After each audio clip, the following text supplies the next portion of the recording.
Assalamualaikum warahmatullahi wabarakatuh. Om Swastiastu, Namo Buddhaya, Salam Kebajikan, Salam Rahayu, Salam Sejahtera, Salam Pancasila. Saya Febiardani Kacayani dari kelas M2021E dengan NIM 21030214556. Pada kesempatan kali ini, saya akan menjelaskan tentang Pancasila sebagai ideologi bangsa dan negara Indonesia. Untuk yang pertama, kita akan membahas tentang konsep ideologi Pancasila, yakni terdapat beberapa poin. Yang pertama, keyakinan pokok yang tidak banyak mengalami perubahan. Dalam perkembangannya, keyakinan pokok ini juga dianut oleh banyak orang, dan kemudian ada yang memberi makna ideologi. Secara etimologis, ideologi berasal dari bahasa Yunani, ideos dan logos. Ideos berarti cita-cita, dan logos yang berarti ilmu pengetahuan dan paham. Jadi, ideologi adalah seperangkat nilai, ide, dan cita-cita yang tersusun secara sistematis sebagai hasil gagasan, pemikiran yang mendalam dan diyakini kebenarannya sehingga dijadikan petunjuk untuk menyelesaikan masalah. Selanjutnya, ideologi dalam beberapa kepustakaan diciptakan oleh Destutt de Trachy pada akhir abad ke-18 untuk mendefinisikan sains tentang ide. Ideologi dapat dianggap sebagai visi yang komprehensif sebagai cara memandang segala sesuatu. Lalu, dalam Kamus Besar Bahasa Indonesia tahun 1995 halaman 366, ideologi mengandung 3 makna, yaitu yang pertama, kumpulan konsep bersistem yang dijadikan asas pendapat yang memberikan arah dan tujuan untuk kelangsungan hidup. Yang kedua, cara berpikir seseorang atau golongan. Yang ketiga, paham, teori, dan tujuan yang terpadu merupakan satu kesamaan program sosial politik. Sementara itu, dalam Collins Dictionary of Sociology, ideologi dipandang sebagai any system of ideas underlying and informing social and political action.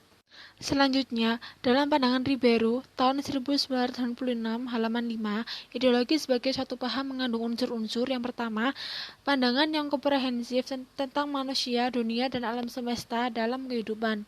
Yang kedua, rencana penataan sosial politik berdasarkan paham-paham tersebut.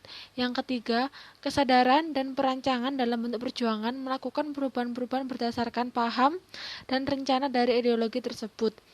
Yang keempat, usaha mengarahkan masyarakat untuk menerima ideologi tersebut yang menuntut loyalitas dan keterlibatan para pengikutnya.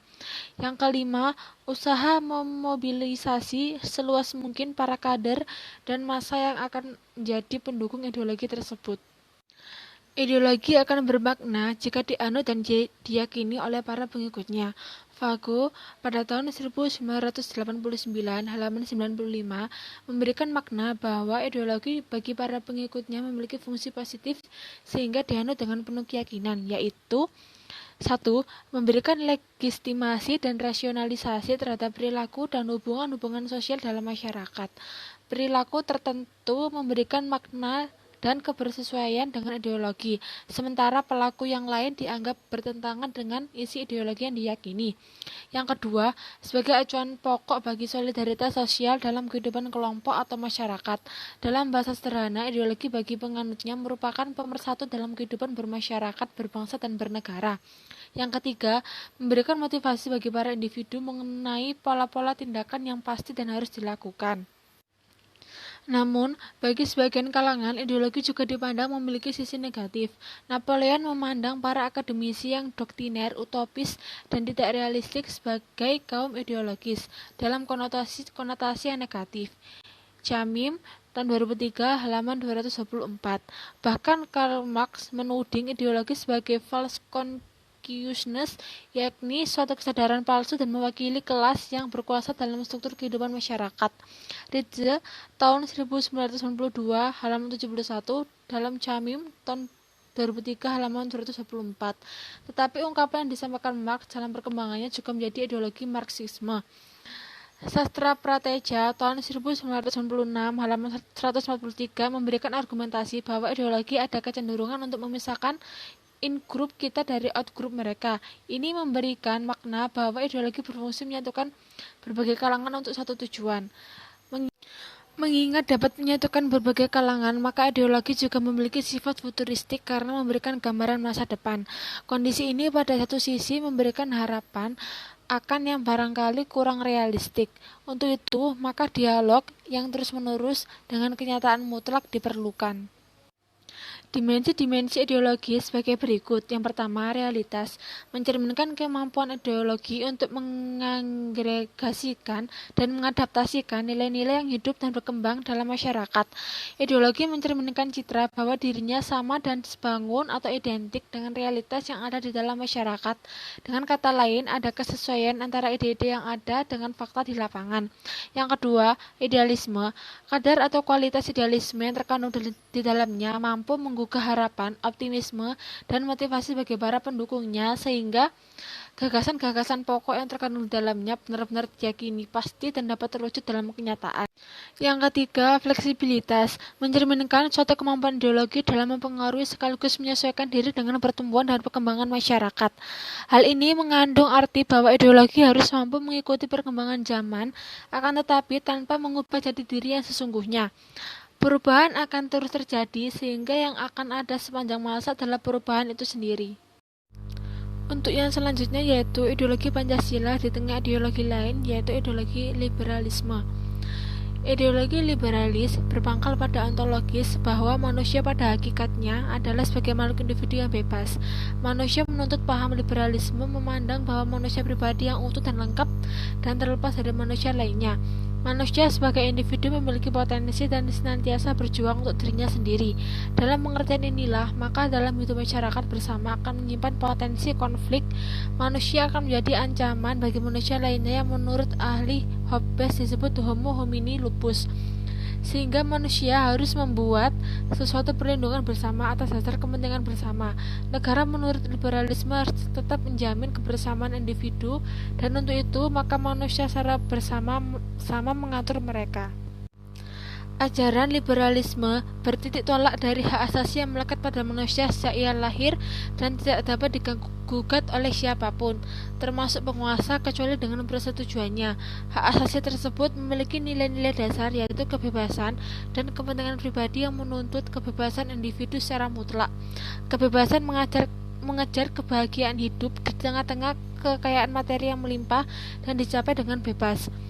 Ancaman paham liberalisme hampir tidak dapat digolongkan dalam uraian dasar sebagaimana tergambar dalam ancaman golongan komunis. Paham liberalisme tentu sangat bertolak belakang dengan Pancasila.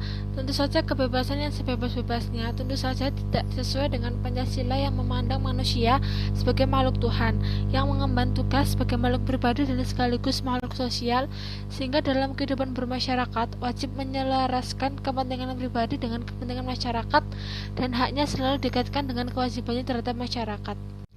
Tokoh utama yang mengajarkan komunisme adalah Karl Marx pada tahun 1818 sampai 1883, tokoh sosialis revolusioner yang banyak menulis naskah di bidang sosial dan ekonomi. Marxisme, komunisme, dan sosialisme acap kali dimaknai sama sebagai sebuah ideologi yakni perjuangan yang ingin membebaskan kaum buruh atau kelas pekerja proletari dari kaum kapitalis. Ajaran Marx kemudian ditambah dengan pandangan Engels dan Lenin, sehingga ajaran komunis melandaskan teori Marxisme-Leninisme. Ajaran komunis didasarkan atas kebendaan. Masyarakat komunis tidak bercorak nasional. Komunis menghendaki masyarakat tanpa nasionalisme. Hal ini bertolak belakang dengan ajaran Pancasila. Secara tegas, Pancasila mengatakan bahwa nasionalisme dijiwai oleh kemanusiaan yang adil dan beradab. Masyarakat komunis masa depan adalah masyarakat tanpa kelas yang dianggap akan memberikan suasana hidup yang aman dan tentram dengan tidak adanya hak milik pribadi atas alat produksi yang dihapusnya pembagian kerja. Perombakan masyarakat menurut ajaran komunis hanya mungkin dilakukan oleh kaum proletar dengan jalan mengadakan revolusi.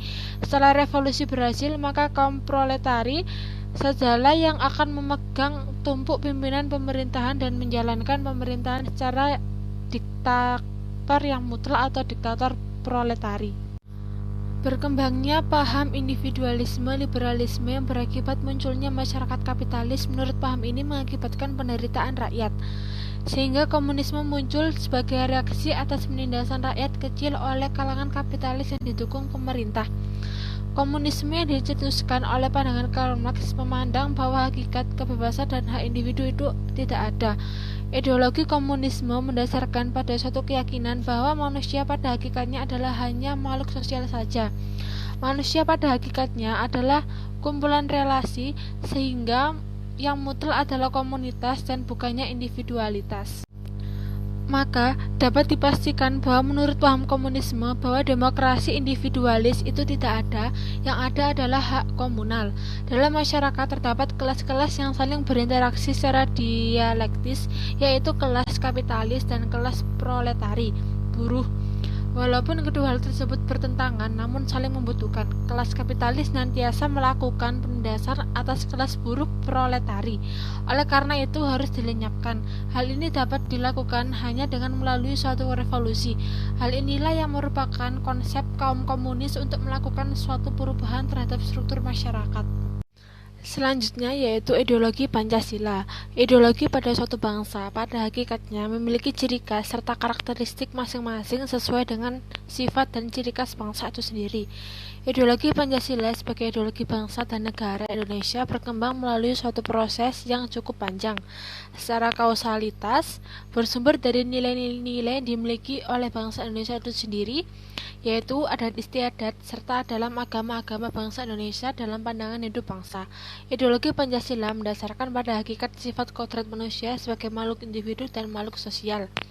Pancasila adalah ideologi bangsa Indonesia yang digagas oleh The Founding Father setelah melakukan perenungan yang mendalam dan panjang untuk menyepakati Pancasila sebagai ideologi negara Republik Indonesia. Proses globalisasi membawa dampak luas dalam kehidupan manusia. Dampak tersebut tidak hanya dalam bidang budaya, ideologi, dan politik. Dalam bidang ideologi, kita melihat adanya dua kekuatan ideologi besar, yaitu ideologi liberalis dan ideologi komunis. Dua ideologi tersebut telah menjadi kekuatan dunia selama beberapa dekade yang dipelopori oleh Amerika Serikat dan Uni Soviet. Namun dalam era globalisasi yang sedang berjalan ini, ideologi komunis tidak mampu bertahan. Ideologi komunis tidak mampu bertahan karena ideologi komunis dibangun dari suatu filosofi yang tidak universal. Konsep materialisme dan konsep sama rata bertentangan dengan kodrat manusia. Sedangkan pada ideologi liberalis yang sampai sekarang masih bertahan didasarkan pada kebebasan. Namun, dalam perkembangan selanjutnya, liberalisme mengarah kepada individualisme, sehingga kepentingan dan hak-hak individu lebih ditonjolkan. Suatu ideologi akan mampu mempunyai ketahanan jika ideologi tersebut didukung oleh masyarakat bangsanya. Dukungan tersebut akan semakin kuat bila ideologi tersebut diyakini kebenarannya. Keyakinan akan kebenaran itu semakin kokoh jika ideologi tersebut memang mengandung kebenaran. Kebenaran Pancasila secara filosofis menurut Notonegoro terletak pada hakikatnya yang abstrak dan umum universal. Menurut Notonegoro, hakikat Pancasila adalah kelima nilai yang merupakan hakikat Pancasila tersebut berlaku bagi siapa saja, kapan saja, dan di mana saja. Sebab kelima nilai tersebut berdasar pada kodrat manusia. Menurut Notonegoro, hakikat manusia terdiri dari jiwa, raga, individu sosial, makhluk pribadi, makhluk Tuhan.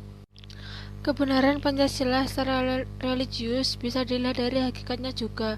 Hakikat Pancasila yang terdiri dari 5 nilai yang berupa ketuhanan, kemanusiaan, persatuan, kerakyatan, dan keadilan tidak bertentangan dengan ajaran agama.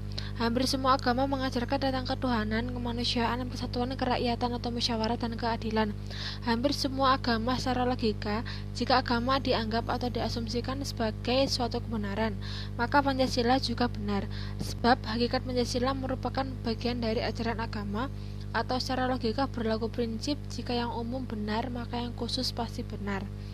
Karena itu, Pancasila mengandung kebenaran secara religius atau paling tidak sila pertama. Selanjutnya adalah Pancasila sebagai ideologi terbuka.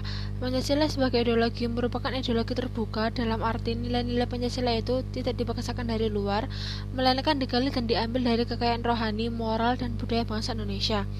Hal ini menyebabkan Pancasila mampu menyatukan bangsa Indonesia yang terdiri dari berbagai suku, adat, dan kebudayaan serta agama. Dalam wacana politik internasional yang tidak menentu dan globalisasi bersama dengan gagasan-gagasan tidak seimbang telah menyebabkan bangsa dunia ketika dalam posisi sulit, terutama dalam rangka mempertahankan jati dirinya. Hal ini karena politik internasional dan globalisasi adalah sebuah proses penaklukan budaya. Upaya mempertahankan jati diri ini adalah mekanisme pelestarian diri sebagai sebuah bangsa. Bangsa yang takluk secara budaya, disukai atau tidak, akan mengambil budaya penakluk tersebut tanpa melalui sebuah proses kreatif.